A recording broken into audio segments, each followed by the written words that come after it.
Before we go to the Word of God tonight, I would like to give a short testimony. आज रात परमेश्वर के वचन पर ध्यान करने से पहले मैं अपनी गवाही संक्षेप में बताना चाहता हूँ। In fact, in one sense, my testimony is very easy, and I would imagine most of you will know my testimony too. एक तरह से मेरी जो गवाही है बहुत ही आसान है और आप में से अधिक लोग उसे जानते होंगे। It is not exaggeration to say that my testimony or story has been printed in millions and millions of copies and distributed all over the world in almost in all languages. ये कहना कोई बड़ी बात नहीं होगी, बढ़ा चढ़ा के कहना नहीं होगा। मेरी जो गवाही है वो कितनी ही भाषाओं में लाखों उसकी प्रतियां छाप कर बांटी गई हैं। In fact, most of you are carrying a copy of my testimony in your hands right now. अभी भी आप में से कईयों के हाथों में मेरी गवाही की एक कॉपी होगी। My story you can find in Matthew, Mark, and Luke and John's Gospel. आप मेरी कहानी को मत्ती, मरकुस, लूका, यूहन्ना में भी पा सकते हैं। My story is the story of the donkey in the Bible. मेरी जो कहानी है बाइबल के गधी की है। I was born to a poor nominal Christian family. एक गरीब नामधारी मसीह परिवार में मेरा जन्म और पालन पोषण हुआ। Right my early age itself, like the donkey in the story that we find, that I was violent with a very bad temper, creating problem for myself and others. मेरे बचपन से ही उस गधे की कहानी के समान मैं बहुत हिंसात्मक था। मेरा स्वभाव बहुत ज्यादा गुस्सा करने वाला था, अपने लिए और दूसरों के लिए भी समस्या उत्पन्न करता था। If I tell you, to cut it short, if I tell you, I think if my memory is correct, I think I was suspended from the school more times than anybody else in the whole school, I think. यदि मेरे स्मरण शक्ति सही है तो मैं आपको बताता हूँ, मैं अपने स्कूल में से दूसरों से भी अधिक कई बार मुझे स्कूल से निकाल दिया गया। I had a violent temper, hitting others and fighting with other boys. मेरा स्वभाव बहुत हिंसात्मक था, दूसरों को मैं मारता था। And also I had that kleptomania, the habitual stealing. साथ ही मैं क्लेप्टोमेनिया से ग्रसित था, चीजों को चुराने की आदत थी मुझे। I had a craving, if I see a pencil or pen or textbook, I want to steal it. मुझे बड़ी लालसा रहती थी, कोई पेंसिल, पेन या कोई कॉपी देखने से तुरंत मुझे उसको चुराने के लिए आग्रह होता था। After stealing, sometimes I will throw away somewhere, but I had to steal it. बस चोरी करने के बाद मैं उस चीजों को फेंक देता था, फिर भी मुझे चोरी करनी ही थी। And perhaps I was one of the dullest students in the school also. शायद मैं अपने स्कूल में सबसे मंद बुद्धि विद्यार्थी भी था। In the first grade itself, I failed. पहली कक्षा में ही मैं फेल हो गया। And the fourth grade again I failed. चौथी कक्षा में मैं फिर से फेल हो गया। I used to fall down with some sort of fits. एक प्रकार के मिर्गी के दौरे मुझे आते थे और मैं गिर जाता था। Often my elder brother will be escorting me wherever I go. अक्सर मेरा बड़ा भाई जहाँ कहीं मैं जाता था मेरे साथ जाता था। Perhaps by often falling down, my brain might have been damaged, then hardly any memory I had. और बार बार मिर्गी के दौरों के कारण, गिरने के कारण मेरा दिमाग पूरा नष्ट हो गया था, मुझे मुश्किल से ही कुछ याद रहता था।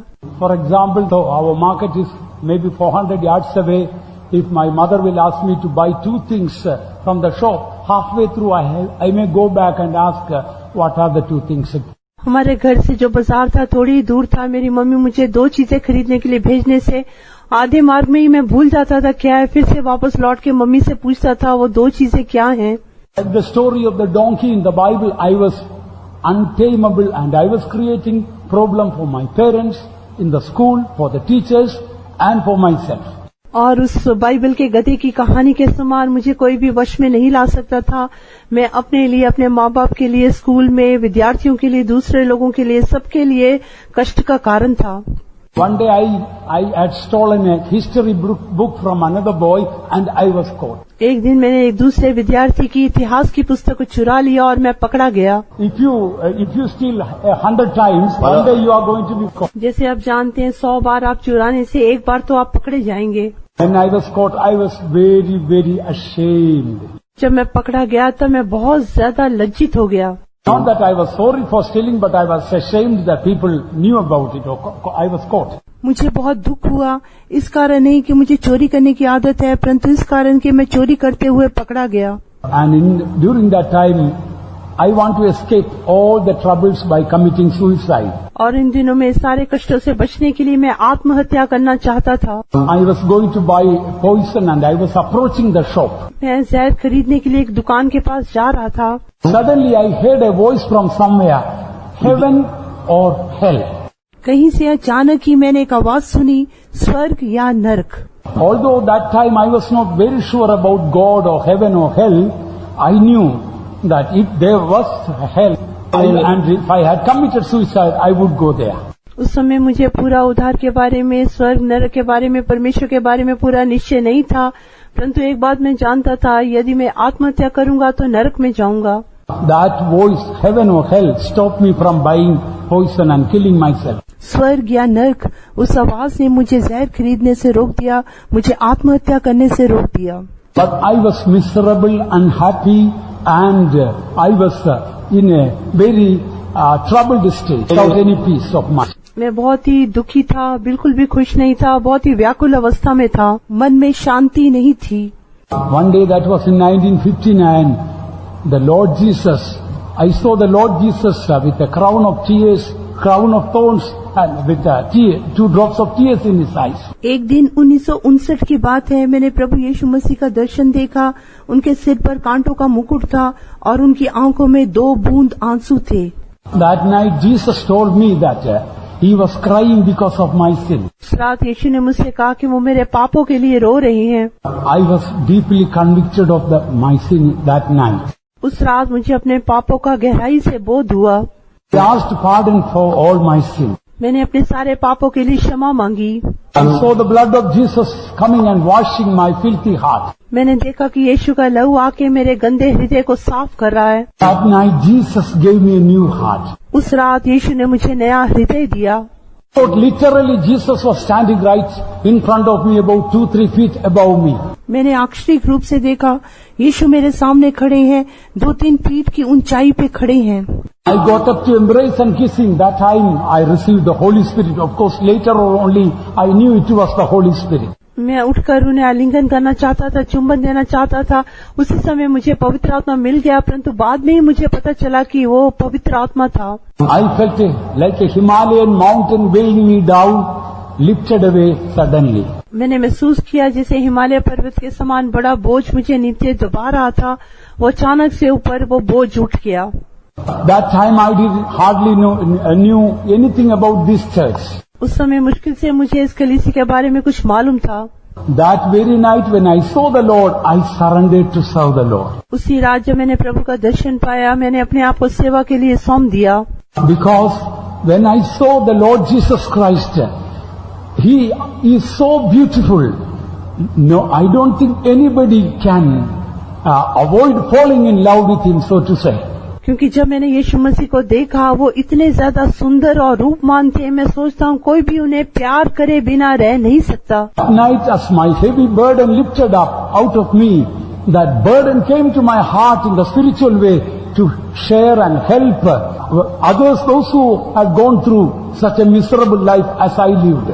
और उस रात जब मेरे हृदय से वो सारा बोझ उठ गया, तुरंत मुझ में एक बहुत बड़ा दूसरा बोझ आया कि जो लोग ऐसे अभागे जीवन को जीते हैं मेरे समान, उन सबको जाके सुसमाचार बांटूं और उन्हें भी बचाऊं। I want to tell you, dear ones, I found over the years the sweetest and the best thing in life is serving the Lord.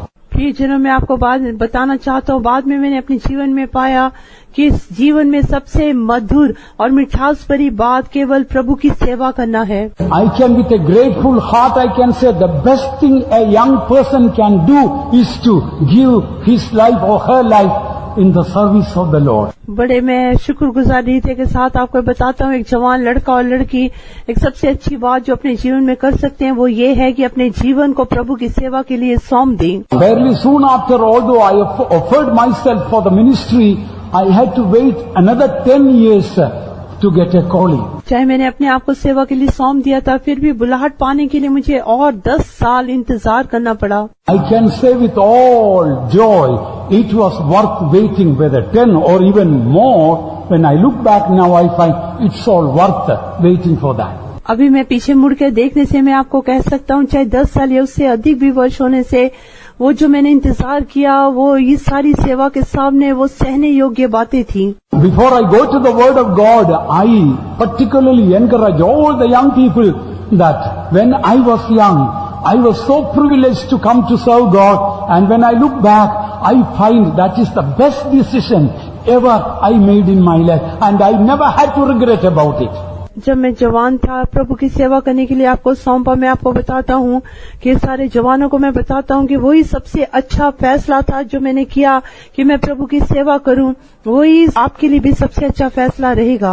I told you earlier, before I received Jesus, I was one of the dullest students in the school, but thank God after I received Christ into my life, by the grace of God, I became one of the best students in the school.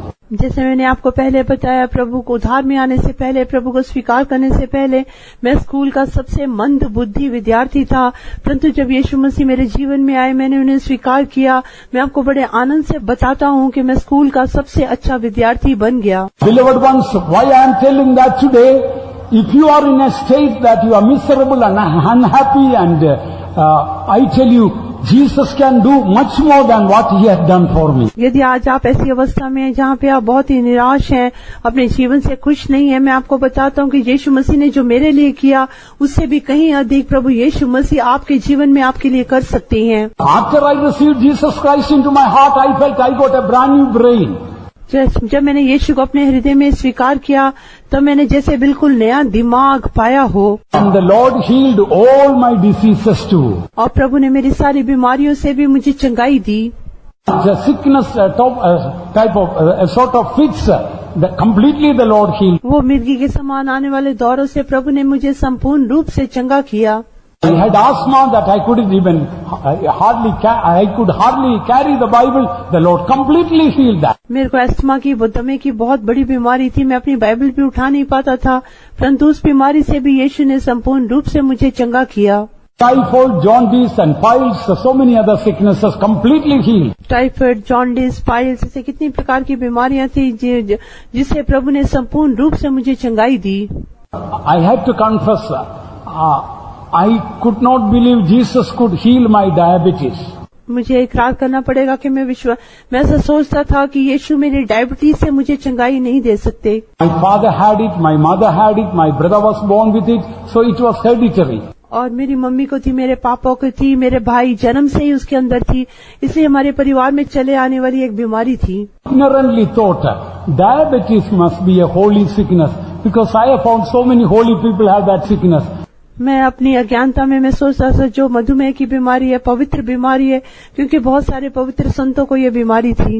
25 years ago, one day, while praying, I saw a small demon, a little demon, and the Lord told me, "This is your diabetic demon."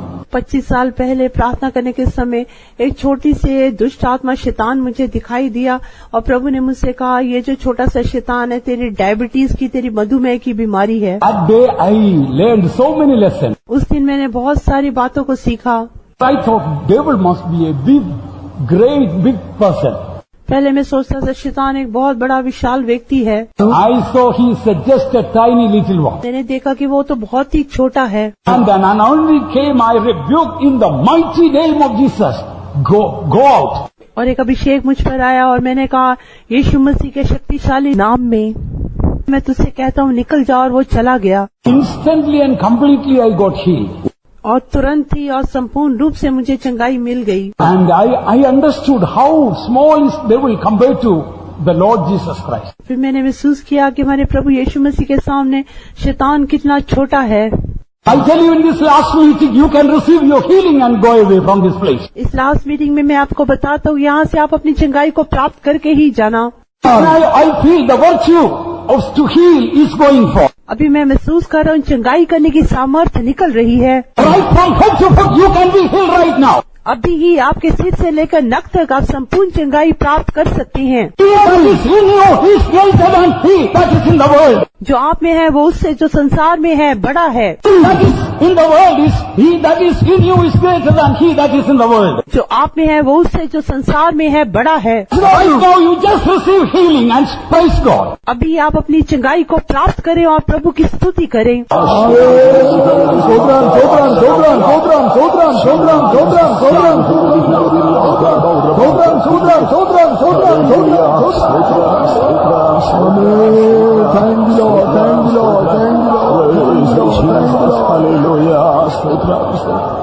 Indeed, it is worth living for Jesus and serving the Lord. प्रभु के लिए जीवन जीने के लिए योग्य है और प्रभु की सेवा करना सबसे उत्तम है।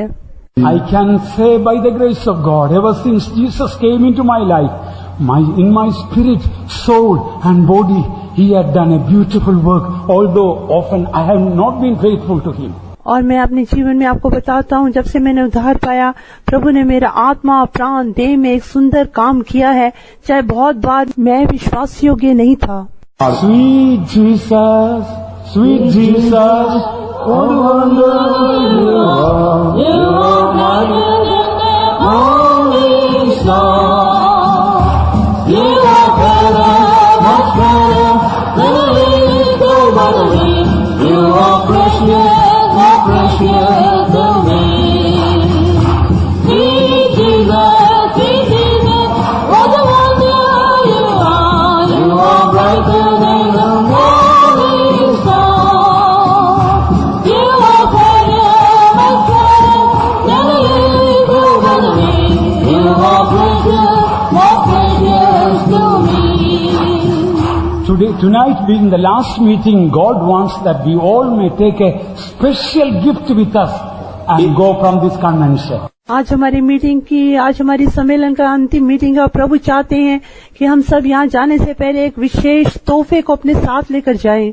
If you believe and receive the word, you will take with you a very special, unique gift. यदि आप विश्वास करेंगे, प्रभु के वचन पर विश्वास करेंगे, तो यहाँ पे जाने के समय आप अपने साथ एक विशेष अनोखे तोहफे को लेकर जाएंगे। What is the special gift tonight the Lord wants to give to all of us? आज रात प्रभु हम सबको देने वाला वो विशेष वरदान या तोहफा क्या है? Listen carefully. He wants to give you, for every one of you, a rose flower. वो हम में से एक को एक गुलाब का फूल देना चाहता है। Beautiful, fragrant rose flower. एक बहुत ही सुंदर सुगंध भरा गुलाब का फूल। This is a unique type of rose flower. ये बहुत ही अनोखा गुलाब का फूल है। It will meet all your needs and your life will be fulfilled and there will be satisfaction. वो आपका जीवन की सारी आवश्यकताओं को पूरा करेगा, आपका जीवन फलवंत हो जाएगा और आपका जीवन संतुष्टि से भरा होगा। All of you should take this rose flower with you as you leave this place. आप सब कोई जब इस स्थान को छोड़ के जाएंगे अपने साथ वो गुलाब के फूल को लेकर जाना। Please don't look at under the table. There are no rose flowers under the table. कृपया करके इन मेज के नीचे ना देखें, मेज के नीचे कोई भी गुलाब का फूल नहीं है। But this is something very special. Shall we turn to Song of Solomon chapter 2 verse 1? ये तो बहुत ही विशेष है, हम श्रेष्ठ गीत में पढ़ेंगे, श्रेष्ठ गीत 2:1। I am the rose of Sharon and the lily of the valleys. मैं शारोन का गुलाब हूँ और वादियों का सोसन हूँ। In the Bible, Jesus is compared to the heavenly bridegroom, the morning star, the bright and morning star, son of righteousness, and so many ways Jesus is compared. But only in one place, Jesus is compared to a rose flower. यीशु मसीह को भोर का तारा, चमकता हुआ तारा, ऐसी कितनी विषय बातें उनके बारे में कही गई हैं, परंतु एक ही स्थान में लिखा है श्रेष्ठ गीत 2:1 में कि मैं शारोन देश का गुलाब और तराइयों में का सोसन फूल हूँ। Jesus is not the ordinary rose flower. He is the rose of Sharon. यीशु मसीह साधारण गुलाब का फूल नहीं, परंतु वो शारोन देश का गुलाब है। Sharon means open plain. Open plain. Sharon कहने से खुला स्थान। If I have a garden of rose flowers and the fence will be there, others may not be able to come and enjoy it. यदि मेरे पास एक गुलाब के फूलों का बगीचा हो और चारों ओर मैंने एक बाड़ा बांधा हो, तो दूसरे लोग आके उसमें आनंद नहीं मना सकते। Jesus is not like that. Jesus is the rose flower in the open place. Beggars, illiterate, anybody can come to him and enjoy the fragrance and beauty of Jesus. यीशु मसीह ऐसे नहीं, वो खुले स्थान के गुलाब का फूल है। कोई भी गरीब या भिखारी कोई भी आके उसमें आनंदित हो सकता है। Beloved ones, Jesus is the rose of Sharon. It was in an open place, rather open to all type of place. In a cattle shed, we find the birth took place and his death also in an open place. हम देखते हैं यीशु मसीह Sharon देश का गुलाब है, वो खुले स्थान में है। जब उनका जन्म हुआ वो भी गौशाला में उनका जन्म हुआ, खुले स्थान में। और जब उनकी मृत्यु हुई वो भी एक खुले स्थान में, खुले मैदान में उन्हें क्रूस पर टांगा गया। Some flowers may be fragrant but they may not be beautiful.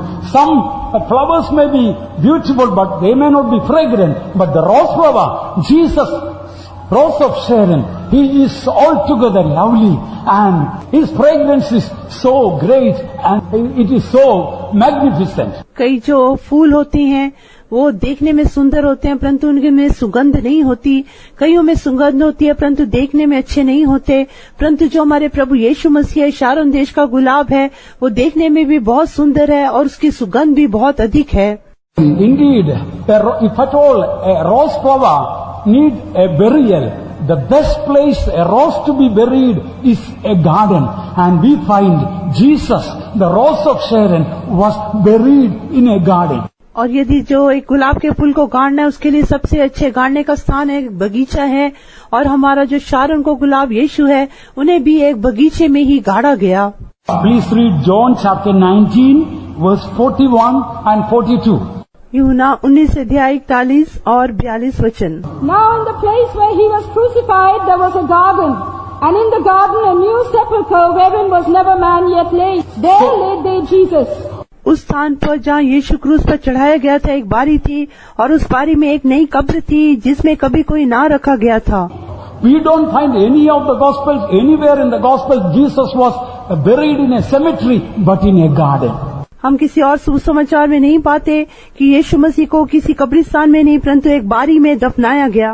But once Jesus wants that we all, when we go from this place, we will carry this beautiful rose of Sharon with us. प्रियजनों, यीशु चाहते जब हम इस स्थान को छोड़कर जाएं तो हम अपने साथ ये सुंदर शारोन देश को गुलाब को अपने साथ लेकर जाएं। Saint Paul says that wherever we go, always we are sweet fragrance of Christ. संत पौलुस कहते हैं हम जहाँ कहीं जाते हैं हम यीशु मसीह के लिए सुखदायक सुगंध हैं। What is the meaning of carrying the rose of Sharon with us? Sharon देश के गुलाब को अपने साथ लेकर जाने का अर्थ क्या है? We should carry the character of Christ with us as we go from this place. जैसे हम इस स्थान छोड़कर जाएंगे यीशु मसीह के स्वभाव को अपने साथ लेकर जाना है। I hope the character of Christ will make our life fragrant for Him. और यीशु मसीह का स्वभाव हमारे जीवन को उसके लिए सुखदायक सुगंध से भर देगा। We carry from the convention place the rose of Sharon. I tell you, He will never fail you, and our life will be joy unspeakable and full of glory. यदि कन्वेंशन के अंतिम दिन में आप अपने साथ शारोन देश के गुलाब को लेकर जाएंगे तो मैं आपको बताता हूँ आपके जीवन को बिल्कुल बदल देगा और आपका जीवन अपनी सुगंध से भर देगा और आपका जीवन खुशहाल हो जाएगा। I believe it is the desire and the heart's desire of the Lord that we all will become like a little rose flower in the presence of God. मैं आपको बताता हूँ हमारे प्रभु यीशु मसीह के हृदय का आग्रह है कि हम सब उसके लिए एक छोटे छोटे गुलाब के फूल बन जाएं। We can find wherever rose flowers are there, all around there can be thorns. हम देखते हैं जहाँ कहीं गुलाब का फूल पाया जाता है उसके चारों ओर कांटे रहते हैं। When the wind blows, it's possible that these the soft petals of the rose can be pricked by the thorn. और जब हवा बहती है तब ये संभव है कि जो गुलाब की जो कोमल पंखुड़ियां हैं वो कांटे उनमें चुभकर उन्हें फाड़ देती हैं। When the thorns prick the rose flower, in return, what does it give? जब कांटे उस गुलाब के फूल को चुभते हैं तो बदले में वो गुलाब का फूल क्या देता है? In return, as it's saying thank you for pricking me, it gives fragrance to the thorns. बदले में जैसे कहता हो कि धन्यवाद, वो उसको बदले में खुशबू देता है। That is what Jesus did. यही यीशु मसीह ने भी किया। After Jesus died, soldier took a spear and pierced the side of heart of Jesus. जब यीशु मसीह कल्वरी क्रूस पर चढ़ाया गया और वो मर गए, तब एक सैनिक ने आकर उनके हृदय को भेदा। The Bible says immediately blood and water came out of him. Bible कहती है तुरंत वहाँ से लहू और पानी बहने लगा। Yes, Jesus indeed was a rose flower. हाँ, यीशु वास्तव में एक शारून के गुलाब थे। Please read John 19:34. कृपा करके यूहन्ना 19:35 पढ़ें। But one of the soldiers with a spear pierced his side, and forthwith came there out blood and water. परंतु सिपाहियों में से एक ने बर्छी से उसका पंजर भेजा और उसमें से तुरंत लहू और पानी निकला। So what we find immediately, forthwith, blood and water came out. जब उसके पंजर को भेदा गया, तुरंत उसमें से पानी और लहू निकला। Blood of Jesus stands for forgiveness. यीशु मसीह का लहू क्षमा को दिखाता है। So when people will pierce your heart, immediately forgiveness, blood of Jesus should come out. जब लोग आपके हृदय को बेचते हैं, तुरंत क्षमा, यीशु का लहू बहना चाहिए। The blood, but water stands the love of God. Love of God is shed abroad in our hearts through the Holy Spirit. It's called living water. न केवल लहू परंतु पानी भी, पानी की तुलना पवित्र आत्मा से की गई है, क्योंकि परमेश्वर ने अपना प्रेम पवित्र आत्मा के द्वारा हमारे हृदय में उंडेला है। ये जो पानी है, जीवन के पानी को भी दिखाता है। Today the Lord wants us all to be a little rose flower. आज परमेश्वर चाहते हैं कि हम सब छोटे गुलाब के फूल बन जाएं। Thorns may prick us. हाँ, कांटे तो हमें चुभेंगे। Some people's words may be like thorns or swords. कई लोगों के जब शब्द हैं वो कांटे और तलवारों के समान होती हैं। When people will pierce you, what in the past came out of you? जो पिछले दिनों में लोगों ने आपके हृदय को भेदा, आप में से क्या निकला? When the soldier pierced the heart of Jesus, immediately forgiveness and love came out of his heart. जब सैनिक ने यीशु के हृदय को भेदा, तुरंत उसमें से क्षमा और प्रेम बहने लगा। Immediately, forthwith is mentioned there. तुरंत ही उसमें से निकला, ऐसा लिखा है। Some people, if they are being pierced, immediately they may not forgive, maybe in the watch night service or when the Holy Communion comes, oh, I have to forgive to take communion. कई लोग तुरंत क्षमा नहीं करते। Watch night service आने के समय या प्रभु भोज के समय कहते हैं, हाय मुझे क्षमा करना पड़ेगा। Not only forgiveness, but water, Calvary's love. Love, we should be able to forgive and love the people, those who hurt us or those who offend us or persecute us. That is what we find on the cross of Calvary. न केवल क्षमा करना, परंतु जो लोग हमें भेजते हैं, हमें दुखी करते हैं, न केवल उनको क्षमा करना, परंतु हमने उनसे प्रेम भी करना है, पानी भी बहना चाहिए। और यही हम कल्वरी क्रूस में देखते हैं। When Jesus was pierced, the blood did not come from the hands or from the mouth. It came from the heart. जब यीशु को भेजा गया, जो लहू है वो हाथों मुंह से नहीं निकला। वैसे जब लोग हमें भेजेंगे, तो तुरंत वो जो क्षमा है, जो प्रेम है, हमारे हृदय से बहना चाहिए। Dear child of God, do you really love your enemies? परमेश्वर के प्यारे बच्चे, क्या आप वास्तव में अपने शत्रु से प्रेम करते हैं? Really love them, you will do something good for them. यदि आप सच में अपने शत्रु से प्रेम करते हैं, तो आप उनके साथ कोई न कोई भलाई करेंगे।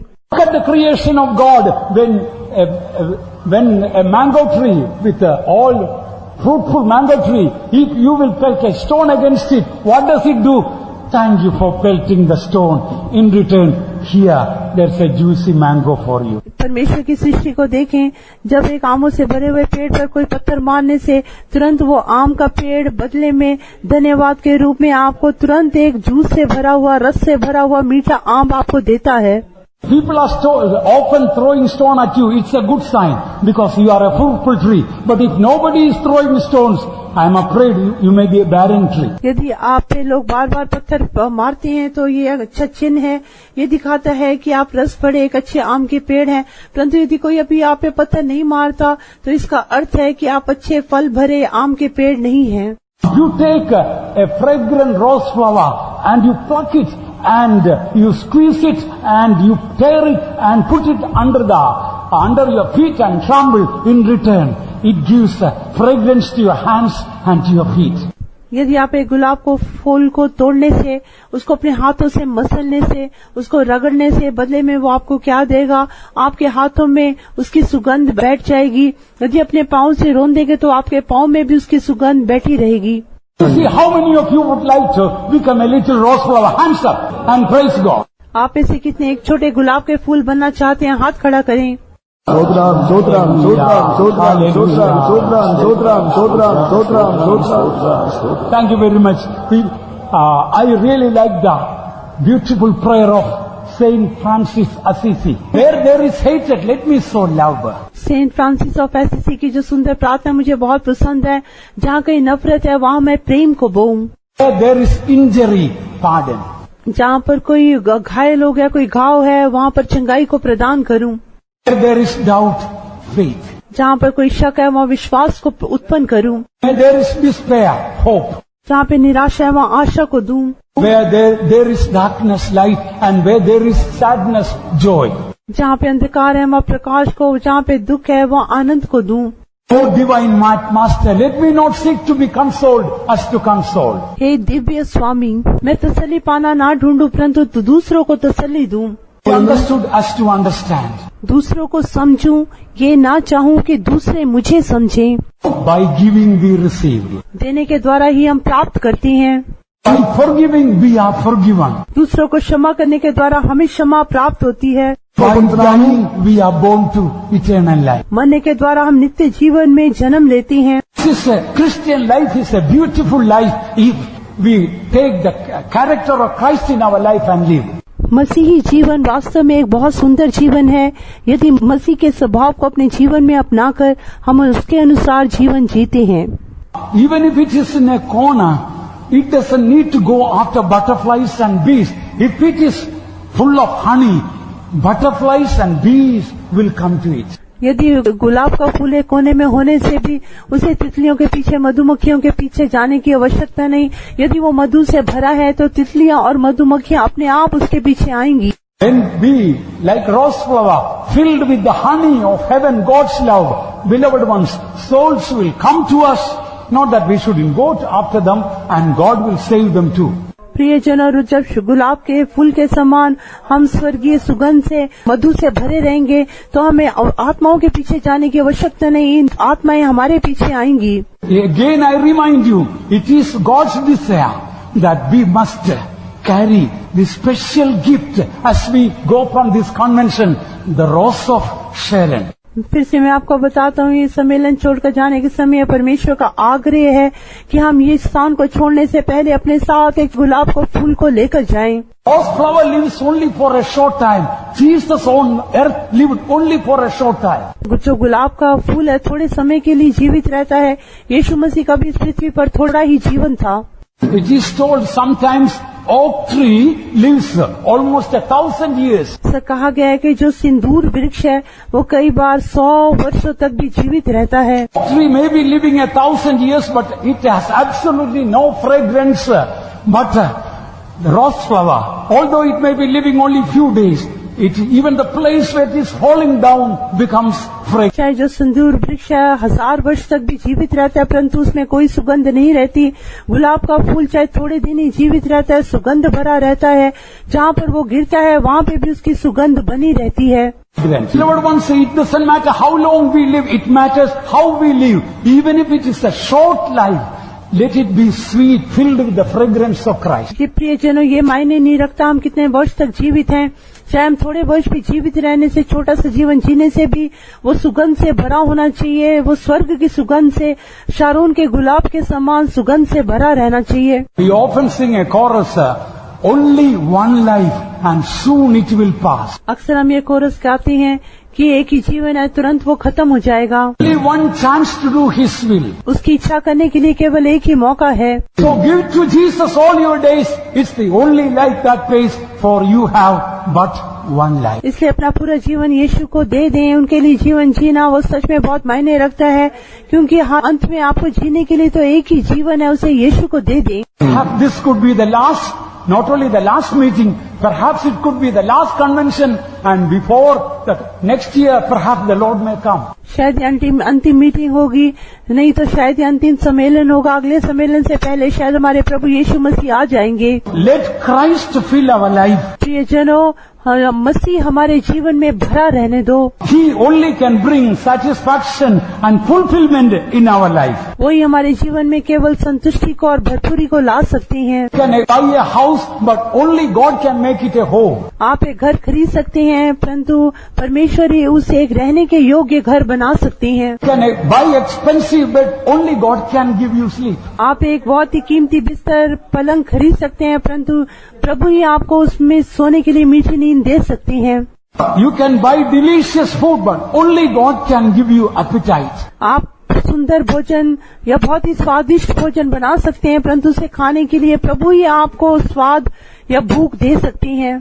You can marry a wife, but only God can make her a virtuous woman. आप एक स्त्री से ब्याह कर सकते हैं, परंतु परमेश्वर ही उसे एक अच्छी गुण भरी स्त्री बना सकते हैं। Can beget many children, only God can make them godly children. आपके बहुत सारे बच्चे हो सकते हैं, परंतु परमेश्वर ही उन्हें भक्ति भरी संतान बना सकते हैं। By all the comforts of the world, only God can make you comfortable. आप संसार के सारे सुख विलासों को खरीद सकते हैं, परंतु परमेश्वर ही आपको सच्चा सुख दे सकती हैं। You can get all the riches of the world, but only God can give you eternal riches. आप संसार के सारे धन को, चीजों को, संपत्ति को खरीद सकते हैं, परंतु परमेश्वर ही आपको अनंत धन दे सकते हैं। Finally, one day you may die, but only God can make you to lie down in peace and die. आप अंत में मर सकते हैं, परंतु परमेश्वर अंत में आपको शांति से मरने के लिए मदद कर सकते हैं। Without God, you are nothing and you have nothing. परमेश्वर के बिना आप कुछ भी नहीं और आपके पास भी कुछ नहीं। Let us give our life fully to Christ. Let it be a Christ-centered life. हम अपना जीवन पूरा पूरा यीशु को दे दें, हमारा जीवन मसीह केंद्रित जीवन बन जाए। Out of Zion, the perfection of beauty, God is shining tonight. आज रात सियोन से जो परम सुंदर है, परमेश्वर अपना तेज दिखा रहे हैं। Already so many beautiful, precious rose flowers or saints who lived a fragrant life have already gone to adorn the palace of the King of Kings there. और पहले से बहुत सारे सुंदर गुलाब के फूल जो संत लोग हैं, वो परमेश्वर के महल को सुशोभित करने के लिए वहाँ चले गए हैं। Tonight Jesus is challenging you and me. Give our life to Him fully so that it may become beautiful, fragrant for Him. आज रात यीशु हमें चुनौती दे रहे हैं कि हम अपना जीवन यीशु को सौंप दें, ताकि हमारा जीवन सुंदर सुगंध भरा जीवन बन जाए। I saw one day in cemetery in Bombay, big letters it's written, I passed through this world only once. एक बार बॉम्बे मैंने कब्रिस्तान में कब्र पर लिखा देखा कि कब्र पे लिखा था कि मैं संसार से एक ही बार ही निकल कर गया हूँ। Any good I can do, let me do it now. यदि मैं कोई भी भलाई कर सकता हूँ, अभी ही मुझे करनी चाहिए। If any kindness I can show, let me show it now. यदि मैं दूसरों को कोई कृपा दिखा सकता हूँ, अभी दिखाने का समय है। For I passed through this world only once. क्योंकि मैं संसार से एक ही बार गुजर कर जाता हूँ। Today the Lord Jesus Christ is waiting to give us this beautiful gift. आज रात अपना सुंदर तोहफा हमें देने के लिए प्रभु यीशु मसीह हमारे लिए इंतजार कर रहे हैं।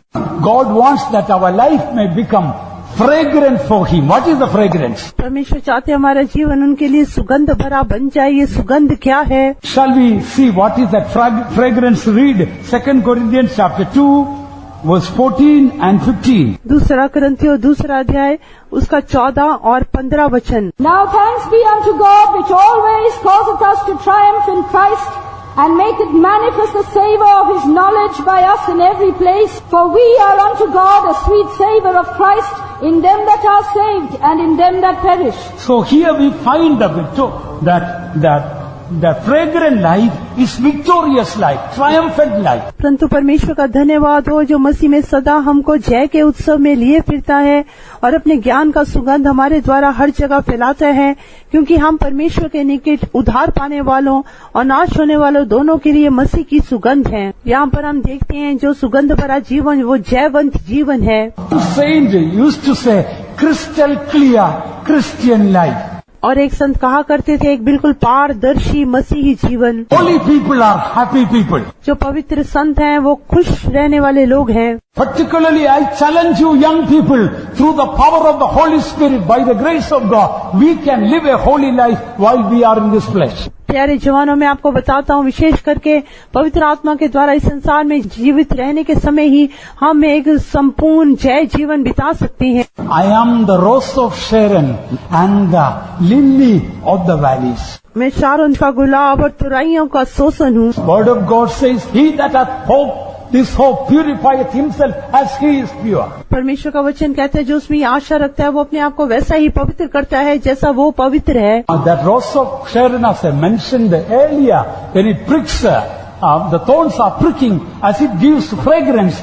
The Calvary's love, we must give out the love of God to the people who give us suffering. जैसे मैंने आपको पहले बताया, जब गुलाब के फूल में कांटे चुभते हैं वो दूसरों को सुगंध देता है, वैसी जब हमें लोग चुभती बातें कहते हैं, हम भी जो कलवरी का प्रेम है, मसीह की सुगंध है, उसे फैलाना चाहिए। What is Calvary's love? Kalvari का प्रेम क्या है? We know that forgiving love and unconditional love and agape, but I just want to mention one point about the Calvary's love before I close. मैं खत्म करने से पहले मैं आपको बताता हूँ, हम जानते हैं अगापे प्रेम और क्षमा करने वाला प्रेम ये सब क्या है, परंतु खत्म करने से पहले मैं आपको एक बताता हूँ, एक और प्रेम है। In Isaiah 53, we find a graphic picture of the crucifixion of Christ. ये शायद 53 अध्याय में यीशु मसीह के क्रूसीकरण का एक हम दृश्य को देखते हैं। There we can see Calvary's love. वहाँ पे हम कलवरी के प्रेम को देखते हैं। Let me request only just read one verse out of that. उसमें से केवल एक वचन पढ़ेंगे। Verse 11, Isaiah 53:11. ये शायद 53 का 11। वो अपने प्राणों का दुख उठाकर उसे देखेगा और तृप्त होगा। अपने ज्ञान के द्वारा मेरा धर्मी जन बहुतेरों को धर्मी ठहराएगा और उसके अधर्म के कामों का बोझ आप उठा लेगा। One main aspect of Calvary's love. ये कलवरी के प्रेम का एक मुख्य पहलू है। Because Calvary's love can transform your life and my life. क्योंकि कलवरी का प्रेम आपके और मेरे जीवन को भी बदल सकता है। In one sense, remedy for all human problems is Calvary's love. एक तरह से मनुष्य की सारी समस्याओं का हल कलवरी का प्रेम है। What do we read in this 11th verse? इस 11 वचन में हम क्या पढ़ते हैं? By his knowledge shall my righteous servant justify many, for he shall bear their iniquities. अपने ज्ञान के द्वारा मेरा धर्मी दास बहुतेरों को धर्मी ठहराएगा और उनके अधर्म के कामों का बोझ आप उठा लेगा। ये कलवरी का प्रेम है। Let me put it down to earth standard. Suppose Brother Sampath and myself had some problems and we had clash about our views and some quarrel.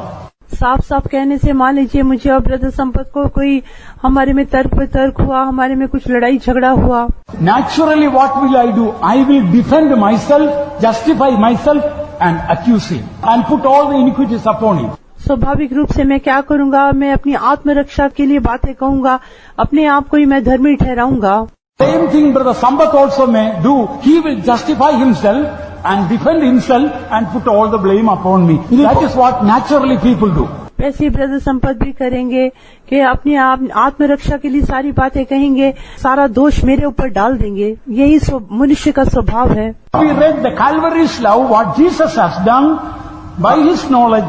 My righteous servant shall justify others, taking all the blame upon him. That is just the opposite is Calvary's love. Kalvari के प्रेम में हम क्या पढ़ते हैं कि यीशु मसीह मेरा दास अपने ज्ञान के द्वारा बहुतों को धर्मी ठहराएगा, उनके अधर्म का कामों का बोझ आप अपने ऊपर उठा लेगा। बिल्कुल विपरीत सारे बोझ को, सारे पाप को अपने ऊपर उठा लिया। Seen so many married couples will come with the problems to the pastors or other servants of God. मैंने देखा बहुत विवाहिक दंपति पास्टर्स के पास अपनी बहुत सारी समस्याओं के साथ आते हैं। And what the husband will do, all the blame will be putting upon the wife and he will be justified and wife will do the same. Devil will be dancing there in the house. पति क्या करेगा? सारा जो गलती है अपनी पत्नी के ऊपर डालेगा और अपने आप को धर्मी ठहराएगा और पत्नी भी वैसा करेगी और उनके घर में शैतान नाचेगा। He read Calvary's love that my servant, my righteous servant will take all the blame sin upon him on the cross to justify others. In other words, beloved ones, Calvary's love means when any problem, situations, clash comes, you take all the blame and justify others. They are right. I am the one to be. I didn't pray enough. I didn't show Christ-like love. I didn't show Christ-like character. I am to be blamed. The other person is right. That is Calvary's love. जैसे हमने वचन में पढ़ा, मेरा धर्मी दास बतेरों को धर्मी ठहराएगा, अपने ज्ञान के द्वारा उनके धर्म का बोझ आप अपने ऊपर उठा लेगा। वैसी कोई गलती कमी आने के समय सारा जो बोझ है अपने ऊपर उठा लेना। मैंने अधिक प्रार्थना नहीं करी, ये सारा दोष मेरा है, गलती कमी मेरी है, सारे दोष को अपने ऊपर उठा लेना, यही कलवरी का प्रेम है।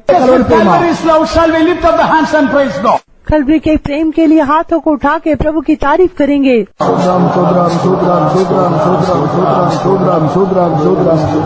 Finally, Jesus is going to come as the gardener.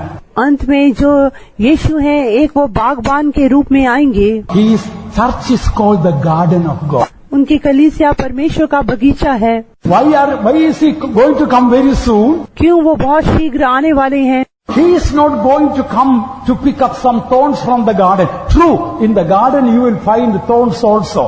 वो बगीचे में से कुछ कांटों को उठाने के लिए नहीं आ रहे, क्योंकि एक बगीचे में हम कांटों को भी देखते हैं। Please read Song of Solomon chapter 5 verse 1. श्रेष्ठ गीत 5 अध्याय उसका पहला वचन पढ़ें। I am come into my garden, my sister, my spouse. Enough. I am come into my garden. हे मेरी बहन, हे मेरी दुल्हन, मैं अपनी बारी में आया हूँ। Verse is going to be fulfilled very, very soon. ये वचन बहुत ही शीघ्र पूरा होने वाला है। I am come into my garden. मैं अपनी बारी में आया हूँ। Has already seen some fragrant, beautiful rose flowers.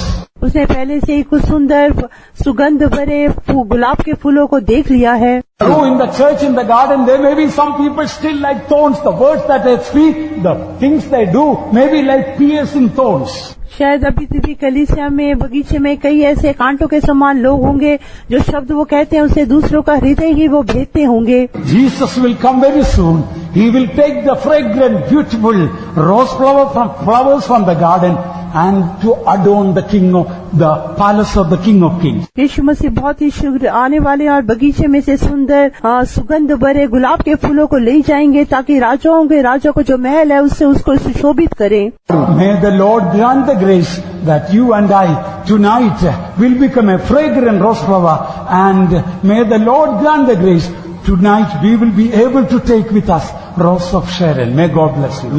और प्रभु आज रात हमारी मदद करे कि हम गुलाब के फूल के समान वो सुंदर सुगंध देने वाला गुलाब का फूल बन जाएं, और रात के समय यहाँ से जाने से पहले हम अपने साथ ये गुलाब के फूल को लेकर जाएं।